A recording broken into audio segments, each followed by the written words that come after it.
Behind every moment of adversity in your life, there's always a lesson and there's always a blessing. Every time you're in pain, it leaves a gift behind.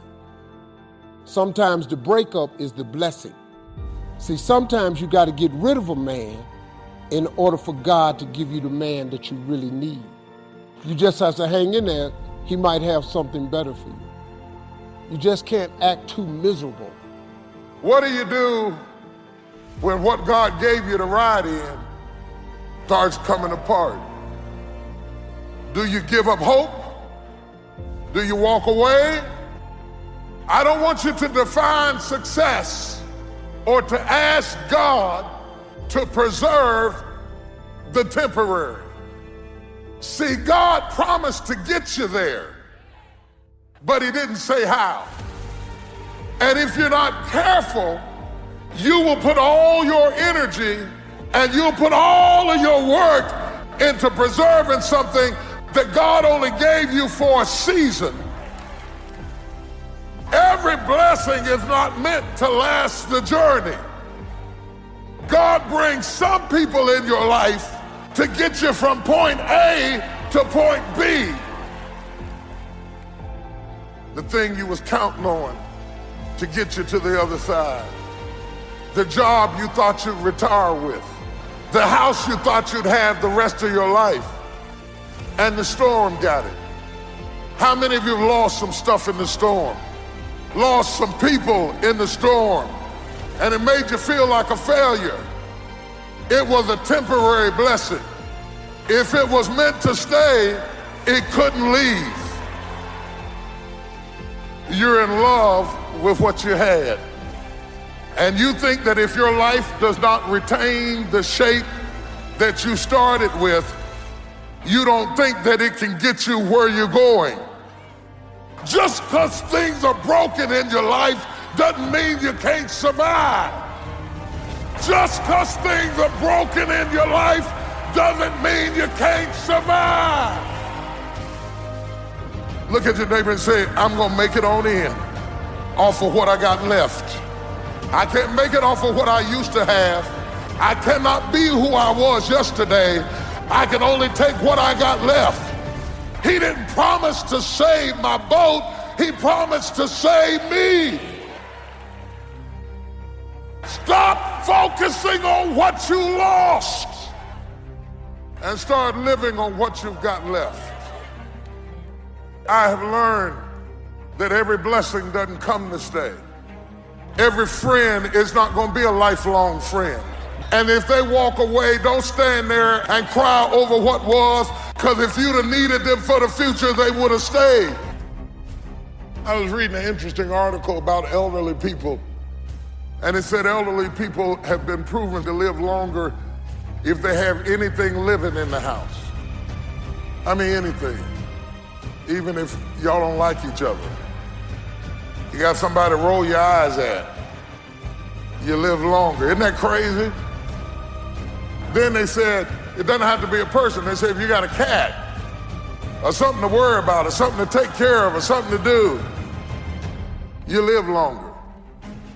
If a cat's or a dog's presence can increase the years of your life, how much more would the presence of God increase the years of your life when you find out, I'm not in this by myself.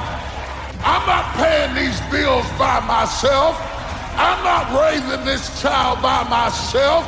I'm not holding this house together by myself. Everybody in this room that knows that the Lord is with you, stand up and brag about it right now. We all have things happen to us in life that we don't understand. Doors that have closed, or people that have turned on us. It's easy to live frustrated and fight against everything we don't like. We think that it's holding us back. Everything serves His plan. Not just the good things. The betrayals are serving His plan. The person that walked away is serving His plan. If that wouldn't have happened, you couldn't reach your destiny. What you couldn't see was God had something better. You may not like it. It doesn't seem fair, but it's serving His plan. And when you understand that everything serves His plan, then you won't live frustrated. You won't get upset because you didn't get your way. The person that walked away wasn't a coincidence. It was God moving them away. We need to see difficulties in a new light. That person at the office that's against you, next time they do something unfair, under your breath, just whisper, "Thank you, you just served me." You can't reach your destiny without opposition, without betrayals. It may be uncomfortable, but it's serving you. God wouldn't have allowed it if He didn't have a purpose. Without the betrayal, we wouldn't have salvation. How do you know that closed door, that disappointment, is not setting you up for something that you've never seen? The Scripture says our steps are being ordered by the Lord. If you weren't supposed to be there, you wouldn't be there.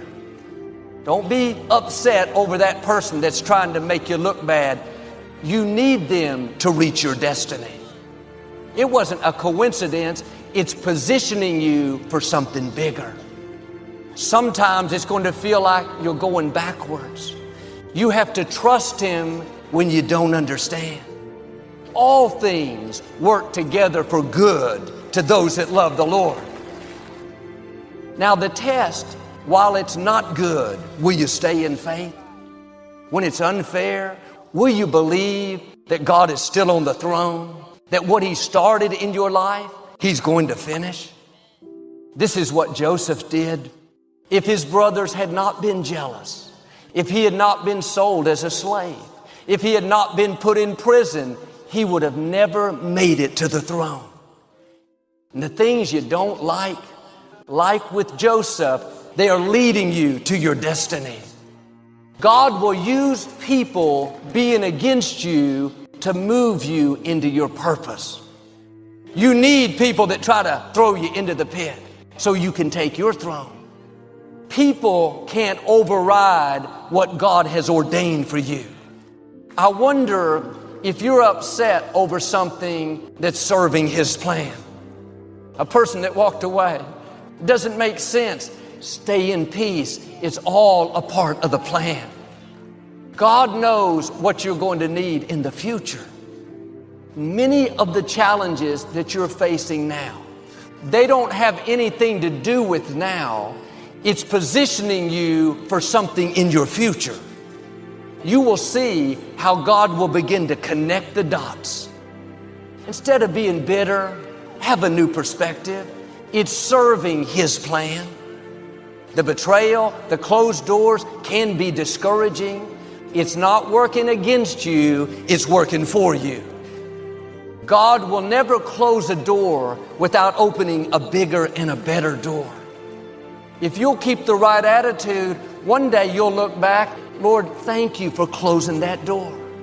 Thank you for moving that person out of my life. I would have never met my amazing spouse. We don't grow in the good times. Everyone is for us. Things are falling into place. We grow when it's difficult, when we have to stretch. That's why you can't pray away every challenge. And if the situation is not changing, then God is using the situation to change you. If God made everything easy for us, we wouldn't be ready for where we're going. God has amazing things in your future. But to get there, you're going to have to defeat some big giants, outlast some strong opposition. You have to stand strong and show the opposition that you're more determined than they are. That challenge is not going to defeat you, it's going to promote you. Instead of complaining about what's not turning around, see that as an opportunity to develop your faith. Keep doing the right thing when the wrong thing is happening. Keep thanking God when you don't see any sign of it. His grace doesn't mean He's going to remove every challenge. It means He's going to increase your strength so it doesn't feel as difficult. Now you can handle what you couldn't handle in the past. What used to bother you doesn't bother you anymore.